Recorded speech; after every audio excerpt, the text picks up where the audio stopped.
Hi guys, I'm Kasha. Welcome to our coffee times to discuss horror, and today I bring you my reading plans for the month of May. It's coffee time! I know this video is coming a little bit late, but because currently everything in my life is delayed. But no worries, it's nothing bad that has happened or anything. It's just I have been working a lot lately, more than usual, and so I'm a little bit behind with other things, including, sadly, reading. I know, I also screamed on the inside, but it is what it is. So I have tried to make a more kind of realistic TBR pile for the month of May, and fingers crossed that I get through all of the books. So because I don't have so much time for reading in the month of May, I have prioritized some new releases that I really want to get to. My book club book as well, of course, that I'm reading with my Patreons.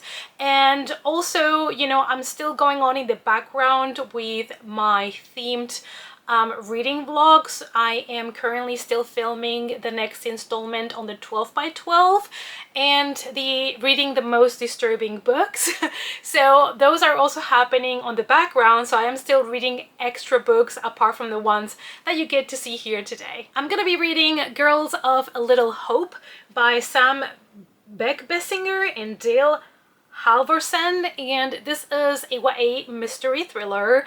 It is about a small town where three friends, three girls, go into the woods and only two of them come back, but they are naked, butt naked, and covered in blood. Now, the police, you know, does some investigation. They take them to get a medical exam as well to see what happened to them and also to secure any kind of evidence. And the girls don't seem to really recall what happened to them. They were lost for a couple of days inside of the woods. So where were they? What happened to them? That's the mystery that we have to solve. Now, I'm really excited about this one because I love those stories where people disappear and reappear. I did a video on that not long ago, and I'm really excited to see how this one's gonna go. I've never read anything by the authors before, but this is the book that my Patreons picked for the month of May. So far, we've only had good reads, and I'm hoping this one is not gonna be different. Oh, and I forgot to mention, this one is also set in the 90s, which I feel like I have been reading a lot of books set in the 90s lately, and I'm not even mad. We have The Lamplighter by Crystal J. Bell, and this is a YA fantasy gothic horror, and this is one that I usually would not pick, but it just sounded really intriguing to me. We are in the 19th century and we are in a town where it is known that at night there is a fog and a lot of people disappear in it, never to return. And that is why there is a job that is basically being a lamplighter, which is just helping people to survive and get from place to place during the night, because as long as they have the light with them, they are safe. Our main character is called Temperance, and sadly her father dies and she decides to take his position as a lamplighter, but people in town are not really happy about it because there's never been a female lamplighter. And when she starts with a job, she starts to warn people about dangerous things, and the people in town do not believe her. So I'm guessing it's going to be, you know, the typical story where they are warned, they don't believe her, and then they're gonna pay for it. So you should have probably listened to Temperance. I don't know, I'm hoping to enjoy it. Again, fantasy gothic is something that I normally do not read. You know, it's a subgenre that I normally don't go to. So I'm excited to see if I love this one. My Darling Dreadful Thing by Johanna van Veen, and this is another YA gothic horror.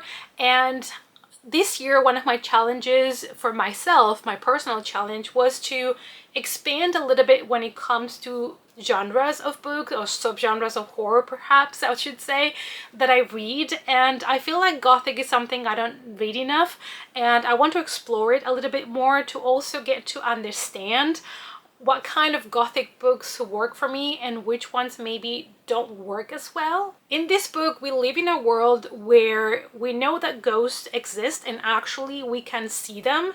And so it is a world where you don't know what to trust or who to trust anymore. Ruth, our main character, has a companion, and her companion is like decayed, deceased spirit of a girl that probably looks a little bit in decomp, status already, which is a really interesting thing to have that brings you comfort. Rue's mother organizes seances and that's how she makes her money, and Rue attends to one of them. Something goes wrong and that's all I know.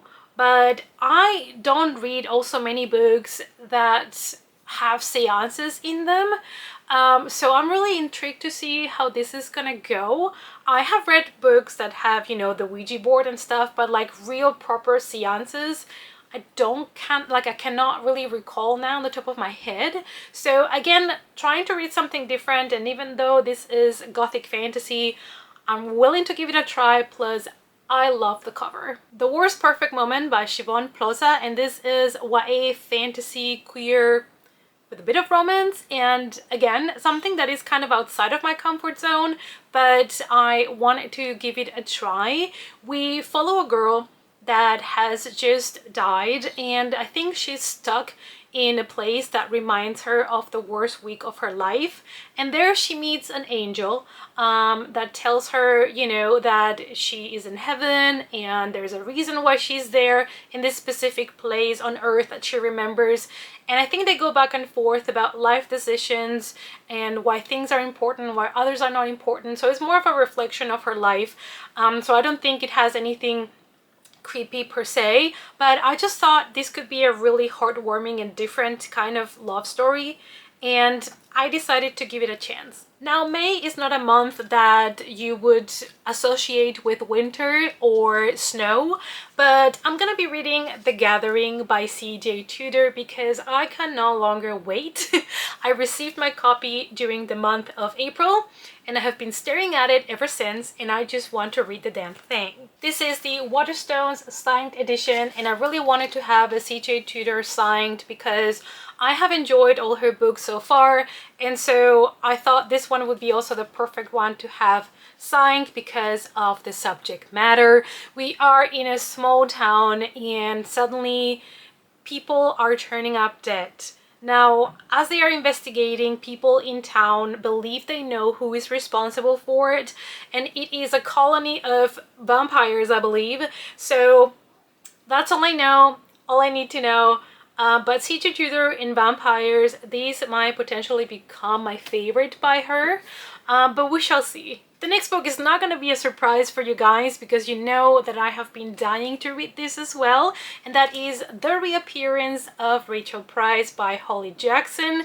This is another one that I got from Waterstones because I wanted to have the beautiful spread edges. These are the ones that I chose. They had the same spread edges but in red, and I was really going back and forth between the two because I also thought red was cool, but I decided to stay classic black. And it is again true crime mixed with a mystery thriller, which I feel like it's the sweet spot for Holly Jackson, and I am so excited to read this after having read basically everything else by Holly Jackson so far. We follow Belle, who is 18, and she has a very guilty conscience. When she was only 2, she witnessed the disappearance of her mom, but she was so small that she has no memory of it. She couldn't really help the police because she really doesn't know what exactly happened, but she was the only witness. Now, 16 years later, she's 18, and she has been contacted by a television because they want to do a documentary, on the story of her mom's disappearance, and she agrees to it, but then her mom comes back 16 years later. Where was she? What happened?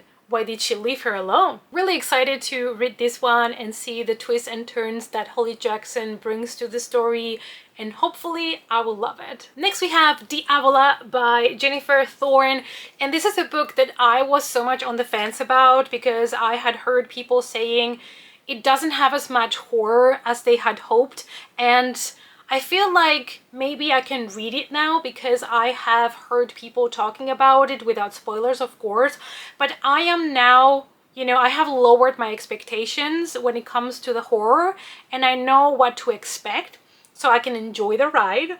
I don't know much about this one. I know that it follows a family that goes, I think, to Italy together, and our main character doesn't have the best relationship with any of the family members, and I think there's a lot of criticizing her as well while they are on holidays. I believe there's a lot of family drama, but also a lot of kind of like the typical creepy things that happen when you are at a B&B or somewhere, like noises and things that you might see in the shadows. So it might be creepy in that sense. So I think it has more kind of like the supernatural vibes of like a haunted place. And so I feel like now that I have lowered my expectations when it comes to the horror, I might be able to enjoy it more, but we shall see. I picked this one up spontaneously when I was doing reading sprints with Amy McCaw, so I'm just gonna blame her for this.